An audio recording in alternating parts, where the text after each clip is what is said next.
And you can see it's appearing here. Why? To understand why, I'm going to add a setTimeout here. setTimeout is a function that you can place here. For example, after 5 seconds, that is 5,000 milliseconds, I want this function that I passed as the first argument to setTimeout to execute. So I'm going to move the set messages inside just to demonstrate that's actually doing something. So it's going to be a delay of 5 seconds. So initially, the component's going to render with messages being empty array. So you won't see anything.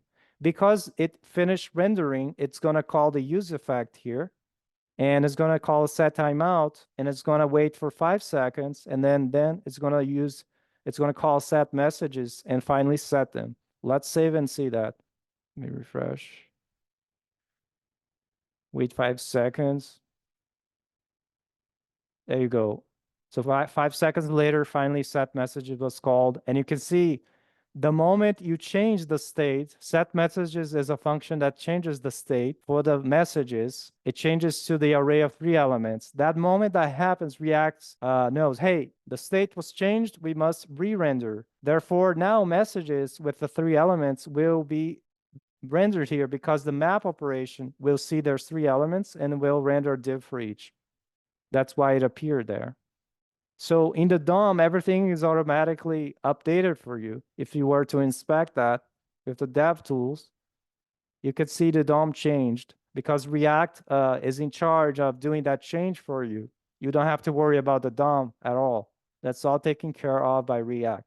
So if I do it again, refresh there and inspect this part, you're going to see there's nothing there.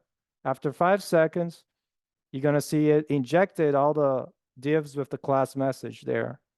And that was all done by React. By reacting to a state change, it re-rendered. And what happens is it has kind of like a virtual DOM that is listening to the difference and wants to see a difference between what you have in React and what's in the DOM. It will sync them and make the DOM change accordingly. What do you want me to explain? Yeah, useEffect as a hook, H-O-O-K. So React is a function here. There's a function, a component is a function, and that is called to return some kind of template or view. So the first time it renders, it does so with the messages being an empty array here. useEffect is used for side effects. If you want something to happen like fetching data, that's like a side effect. So when you use useEffect, you pass a function as the first argument, and the second argument is an array of dependencies. Now, the special case of the array being empty means I want, after the first render of this component, to call the function that I passed to useEffect. But all the other subsequent renders, I don't want to call it anymore. Okay, so useEffect is called after renders.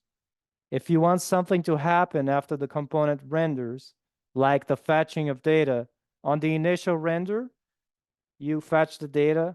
Usually we only do that once. That's why we make the array of dependencies empty, so that useEffect is not called again on the next renders, because it's going to be rendering all the time when the state or props change in a component.